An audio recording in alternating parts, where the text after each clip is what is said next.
Hello, and welcome to Strega Live. And this is the Emperor. This is card number 4 in the Major Arcana, the Tarot deck. And this is the card of the man that is climbed the ladder to success. He is now sitting on his throne. So he has his accomplishments. And these accomplishments are through hard work and tenacity. Nobody has given him anything. It is not family money. He has earned it himself. Now, this guy, he set a goal. He had a plan. He followed each rung of the ladder, I guess you could call it. Each step, one at a time, until he got where he wanted to be. This guy, he's kind of, to me, it's like almost a militaristic thing, because he's very goal-oriented. He stays within the guidelines of, like, if he's got a construction company, he stays in the codes. He knows what needs to be done. He's got all the permits to be in it, to become successful. He has everything he needs to become successful, and he's going to make it there. Now, in his home life, when he thinks about his home life, he wants everybody to perceive him and his family as the perfect family. And in a perfect world, it could be. However, for that to happen, he would have to find the person that suited him absolute best. And that would either be the spouse that has a job or a career that is just as prestigious as his own, that could complement him so he would have something to brag about, or no job at all, and they could be the trophy husband or wife or whatever. And he's got the kids, but the kids, he's going to run his household the same way he would run a business. And that would be, they would have curfews, they would have chores, and they would have to have a certain grade point average, because he's got plans for their future. They're going to succeed also. It's something else for him to have bragging rights about. So, sometimes that can really build a lot of tension, because you've got this person that has succeeded himself and doesn't actually understand why nobody else or somebody else wouldn't want exactly what he has. So that's why the puzzles all have to come together, the pieces have to fit.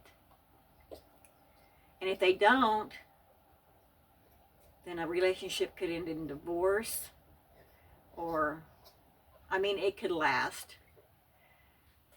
But it would be very hard if the participants weren't matched, almost to a T.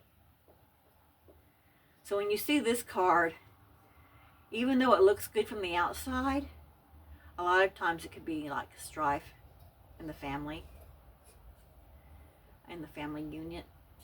If you see this is absolutely failure to launch. You've got this person that doesn't have the ambition to go on his own. He's always dependent on somebody else. If he has anything, it's probably inherited or given to him by somebody else, or maybe belongs to his spouse. This is the person that absolutely thinks he's entitled. Why? I don't know. Maybe he's used to being given everything. But he really expects people to adhere to him, act like he's number one, he's the most important. He doesn't really contribute anything. So, okay, you have this guy, which seriously, I hope, and I would pray that whoever he marries since they probably marry younger and he's climbing that ladder, has ambitions of her own, or would, maybe they're sharing a business. That would be perfect. But yeah, that's this guy here. But he's ambitious, and he is headstrong also. So anyway, we went over this one. Tomorrow is the Hierophant, and he is the hardest card for me of the entire tarot deck, because he deals with the higher power. And we could go on with that one right now, but I'd really rather not. Anyway, I'm going to go over a question that's asked quite often, since I usually do this part and then we do the other part. Okay, so another question, and I used to get this asked from me when I was working, and I had some girls that were working under me, and they were younger, and they would ask me if I really believed in spirits. And I tell them, yeah, I believe in spirits. I believe in ghosts. And then the question would be, or they'd say, well, we need to go ghost hunting. No, no. And see, that's something different too. You would think I would want to go ghost hunting, but I don't. Because I tell you what, I do want to go to the graveyards. Kind of like Dallin Spratt does with the graveyard shift. That's interesting, because they come to him, or he goes to where they're resting, and he talks. And sometimes they come out to him, and sometimes he's talking to somebody he doesn't even know who it is, but they just come to him. That, to me, is more honest. Okay? And plus, you're not bothering them because you went there, and it's their choice of whether or not they're going to speak. Right? And he may go to somebody he wants to speak to, but he'll say, do you want to speak to me, or can I have some of your time, or something like that. There are 3 graveyards right around here that I want to go to. And that's what I would do. I would give them the, the chance to say yes or no, because I'm not going to just automatically just start bombarding them with questions. But there are certain reasons why some of these spirits hover. Most spirits, when they go, when they pass on, are, I think they're okay where they are. They're pretty happy where they are. And that's why they're usually at the resting spaces. When he goes to the resting spaces, they are there because they're okay with where they're at. For one reason or another, they're not really hovering over somewhere. They're where they're buried at. They're at their home. But there's 3 reasons I can think of why a spirit would not want to pass. And the first one is that they don't know they're dead.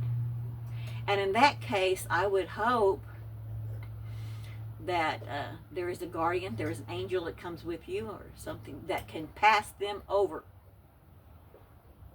If you don't have that spirit guide, and you run into a spirit that actually says they want help and you can't pass them over, I think you have done the whole spirit world a disservice.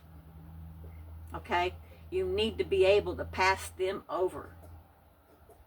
Now, I was watching one episode the other day where Mr. Spratt has a woman named Rosemary that passes them over. So he's got a spirit guide that can pass them over.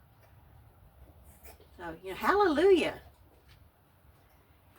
And then there's the other reason is because they've got unfinished business here on earth, which goes into the same category as they don't want to pass over for some reason because they know where they're going. So, in that vein, I would not go hunting for them. You see all these places where most ghost hunters and stuff, they go to places like Waverly Hills and the Conjuring House. No, honey, that you can have that. I don't want it. I do not want an entity that I know does not want to pass over to be conferring with me, to be speaking to me. For one, I go to any place like that and I attract them anyway. I do not want them to be able to attach in any way, shape, or form and come back to my house, to my family. Even with the sage and cedar, I would not feel safe knowing I'm going somewhere where there is an evil spirit. I'm not doing it.